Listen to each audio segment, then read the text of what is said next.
What is up everybody, welcome back to another new video. आज की इस video में हम लोग इसी वीडियो को हिंदी में एक्सप्लेन करने वाले हैं।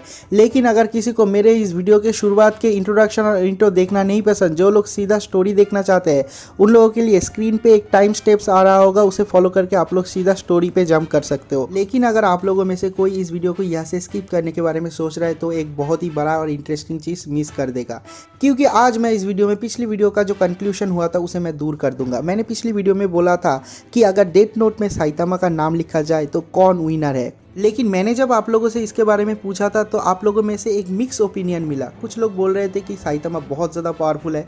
हाँ, साइतामा बहुत ज़्यादा पावरफुल है, उसमें गॉड लाइक पावर है। और कुछ लोग कह रहे थे कि डेथ नोट भी बहुत ज़्यादा पावरफुल है। हाँ, मैं भी मानता हूँ डेथ नोट भी बहुत ज़्यादा पावरफुल है, उसमें एक डिमोनिक पावर भी है। लेकिन आप लोगों में से जो आंसर था वो 50-50 था।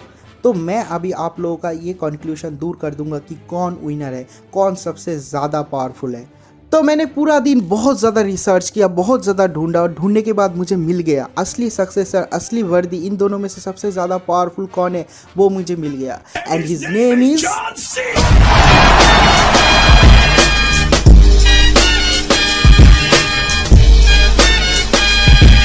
और इस वीडियो को इतना दूर तक देखने के बाद आप लोगों के दिमाग में बस एक ही सवाल आ रहा होगा, भाई ये तो बिल्कुल भी मैच नहीं हुआ। तो मैं आप लोगों को बता दूं कि जब मैंने गूगल में बहुत ज़्यादा रिसर्च किया उसके बाद मुझे ये मिला कि मुझे कुछ भी नहीं मिला, क्योंकि ये दो जो कैरेक्टर है ये दो फिक्शनल कैरेक्टर है और रियल टाइम पे मेरे वर्ल्ड पे ये दो कैरेक्टर एग्जिस्ट नहीं करते। अगर किसी दूसरे टाइमलाइन पे, दूसरे यूनिवर्स पे ये लोग एग्जिस्ट करते हैं तो करते होंगे, लेकिन मेरे वर्ल्ड पे नहीं करते। इसलिए अगर ये दो एनिमे में से आप लोगों का कोई भी एक फेवरेट एनिमे है और अगर आप उसे राइट और सबसे ज़्यादा पावरफुल बोलो तो वो राइट और पावरफुल होगा, क्योंकि ये आपके व्यू पॉइंट के ऊपर डिपेंड करता है। लाइक अगर आपका फेवरेट एनिमे है वन पंच मैन तो साइतामा बहुत ज़्यादा पावरफुल है और डेथ नोट वीक है। और अगर आपका फेवरेट एनिमे डेथ नोट है तो डेथ नोट बहुत ज़्यादा पावरफुल है, साइतामा वीक है। लेकिन मेरे लिए सबसे ज़्यादा पावरफुल और स्ट्रॉन्गेस्ट मैन तो जॉन सीना है, because I was a very big fan of WWE and John Cena since I was a little kid. और मुझे कमेंट सेक्शन में ये ज़रूर बताना कि आप लोग क्या ये जॉन सीना वाले ट्विस्ट के लिए तैयार थे। क्या आप लोग सोच रहे थे कि मैं इसका आंसर जॉन सीना देने वाला हूँ?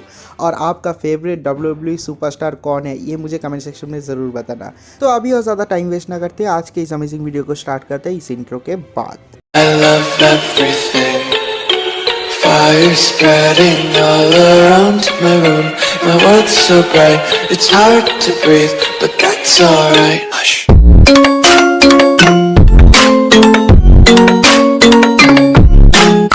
तो इस वीडियो के स्टार्टिंग में दिखाता है कि ठंडी का मौसम स्टार्ट हो गया, चारों तरफ स्नो फॉलिंग हो रहा है। लेकिन जो बेल्ज़ेबुब है वो कोई भी गर्मी का कपड़ा नहीं पहनना चाहता, क्योंकि वो हमेशा नंगा रहना चाहता है। तो ओगा कहता है कि वो जैसे रहना चाहता है उसे वैसा ही कपड़ा दो। और उसके बाद दिखाता है कि बेल्ज़ेबुब बस एक स्कार्फ पहनता है और वो लोग एक साथ स्कूल चले जाते हैं। जब ओगा और फुरुची उनके स्कूल में आता है वो लोग देखता है कि चारों तरफ हेवी स्नो फॉलिंग हो रहा है और सब लोग एक ही रूम पे स्टक हो गए। सब लोगों को बहुत ज़्यादा परेशानी होता है, क्योंकि ये स्नो फॉलिंग सीजन नहीं है और इसी टाइम पे बहुत ज़्यादा स्नोफॉलिंग हो रहा होता है चारों तरफ। और तभी दिखाता है कि वहाँ पर कुनिएदा आ जाती है और आने के बाद कहती है कि लगता है हम लोग बहुत बड़े प्रॉब्लम में फंस गए हैं, क्योंकि टीचर्स रूम पे भी कोई टीचर नहीं आया है और पूरे स्कूल में भी कोई स्टूडेंट नहीं है। पूरे सेंट इशियामा स्कूल में सिर्फ हम लोग ही है। तो ये सुनने के बाद हिमिकावा कहता है कि लगता है हम लोग किसी के ट्रैप में फंस गए हैं। तो ओगा कहता है कि मुझे फ़र्क नहीं पड़ता, जो भी आएगा मैं उसे फोड़ के रख दूंगा। और तभी दिखाता है कि बाहर से किसी के चलने की आवाज़ आता है और दिखाता है कि वो काजुया होता है। और वो आने के बाद कहता है कि यहाँ पर मौसम बहुत ज़्यादा ख़राब हो गया अचानक से आज ही, तो हम लोग कुछ नहीं कर सकते, हमारा स्कूल भी नहीं होगा। तो उसके बाद दिखाता है कि बाहर बहुत ही ज़्यादा हेवी स्नोफॉलिंग हो रहा है और इतना ज़्यादा स्नोफॉल हो रहा है और स्ट्रॉन्ग हो रहा है कि वो लोग देखते हैं कि वो लोग घर भी नहीं जा सकते। और तभी बाहर से एक ज़ोर से चीखने का आवाज़ आता है और वो आवाज़ होता है गुड नाइट का। तो सब लोग बहुत ज़्यादा चौंक जाते हैं और दौड़ते हुए वहाँ पर जाते हैं और जाने के बाद देखते हैं कि गुड नाइट को किसी ने मार के वहाँ पर बेहोश कर दिया है। और उसके बाद तभी वहाँ पर एक और आवाज़ आता है दूसरे रूम से। तो दौड़ते हुए सब लोग वहाँ पर जाते हैं और जाने के बाद देखता है कि वहाँ पर जो ट्विंस ब्रदर होते हैं उन लोगों को भी किसी ने मार के बेहोश कर दिया है। तो एक ही जैसा सिचुएशन दो बार देखने के बाद काजुया बहुत ज़्यादा डर जाता है और वो कहता है कि लगता है ये उन लोगों का काम है जिन लोगों ने हमें इस स्कूल में ट्रैप किया है। और उसके बाद वो अपना एक मनगढ़ंत कहानी बनाता और कहता है कि लगता है वो लोग हम लोगों को एक एक करके अलग करेगा और करके मारेगा। तो ये सब सुनने के बाद कांजाकी अपने मन से एक दूसरे रैंडम बंदे का नाम कहता है और कहता है कि लगता है उसने हम लोगों को ट्रैप किया है और एक एक करके मार रहा है। और उसके बाद वो शिरोआमा को कहता है कि चलो हम लोग ढूंढेंगे और ढूंढ के उसे मारेंगे। और उसके बाद कांजाकी और शिरोआमा वहां से चला जाता है। तो वो लोग जब चले जा रहे होते कुनीदा कहती है कि हम लोगों को साथ में रहना चाहिए और साथ में फाइट करना चाहिए। और उसके बाद दिखाता है कि कांजाकी कुछ भी नहीं सुनता, वो चला जाता है।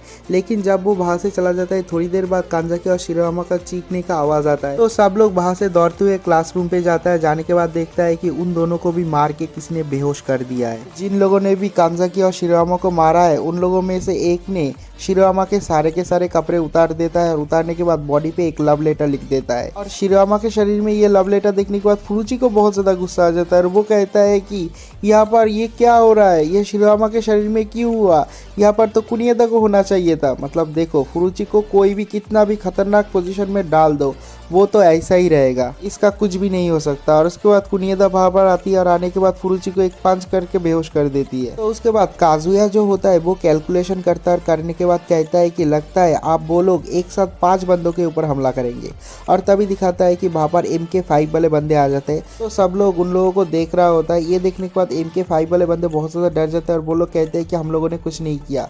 और कहने के बाद वो लोग वहाँ से भाग जाते हैं। और जब वो लोग बहुत दूर चले जाते हैं उन लोगों का भी चीखने का आवाज़ आता है और वो लोग भी बेहोश मिलते हैं, लेकिन कोई भी वहाँ पर नहीं जाता। तो उसके बाद हिमेका कहता है कि पता नहीं कौन हमारे साथ ऐसा कर रहा है, लेकिन हम लोग हाथ पे हाथ रख के नहीं बैठ सकते। तो ओगा कहता है कि इस प्रॉब्लम का सोल्यूशन मैं ही कर देता हूँ, मैं जाऊँगा और जाके ढूंढ के उन लोगों को मारूंगा, बस हो जाएगा।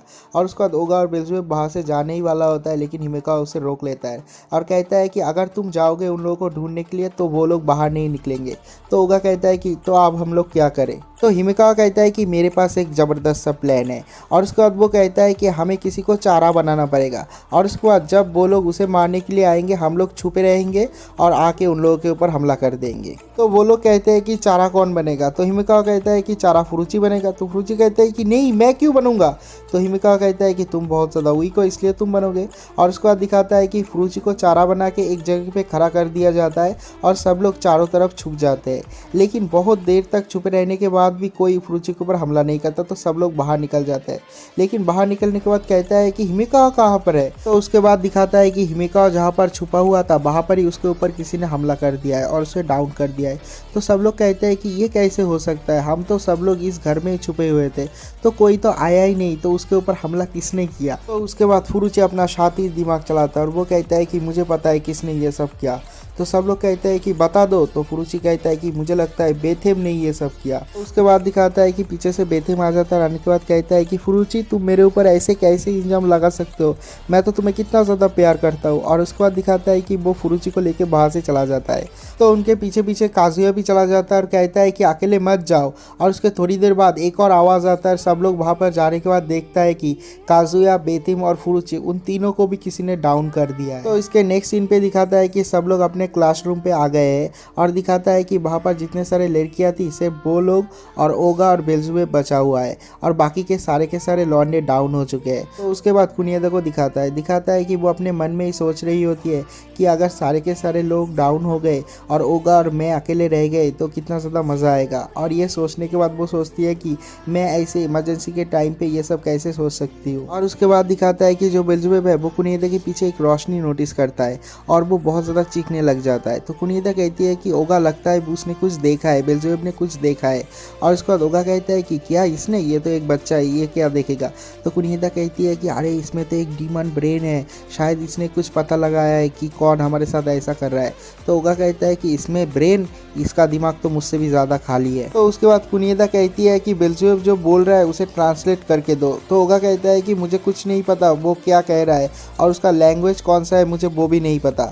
और उसके बाद वो कहता है कि ठीक है, अगर तुम चाहते हो तो मैं करता हूँ। तो उसके बाद ओगा बेल्जुए का मिल्क निकलता है और वो खाने लग जाता है। तो कुनिएदा कहती है कि सुपर मिल्क टाइम, इसे यूज़ मत करो। और उसके बाद ओगा कहता है कि हाँ ठीक है, मुझे ये यूज़ नहीं करना चाहिए वरना तो हमारा बॉडी भी स्विफ्ट हो जाएगा। और उसके बाद दिखाता है कि उस मिल्क को पीने की वजह से ओगा को चक्कर आता है और वो बेहोश होकर वहाँ पर ही गिर जाता है। तो कुनिएदा कहती है कि ये क्या हुआ, लगता है ओगा का जो मिल्क का बोतल है किसी ने उसको चेंज कर दिया है। और उसके बाद दिखाता है कि तभी वहाँ पर इलेक्ट्रिसिटी चला जाता है और हीटर भी बंद हो जाता है तो चारों तरफ बर्फ से ढक जाता है, मतलब ये पूरा क्लासरूम ही बर्फ से जम जाता है। तो सब लोग वहाँ से भागते हुए ऊपर अपर स्टेयर पे एक जगह पे चला जाता है और कोने पे सब लोग एक साथ बैठे रहते हैं और ठंडी लग रही होती है सब लोगों को बहुत ज़्यादा।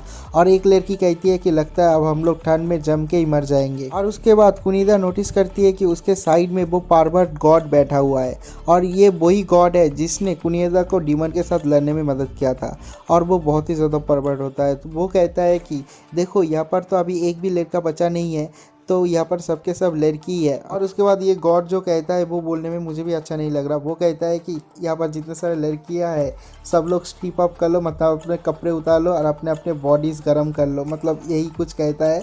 और कहता है कि तुम सब लोगों के बीच में मैं रहूँगा जिससे कि मैं भी गर्म हो जाऊँगा।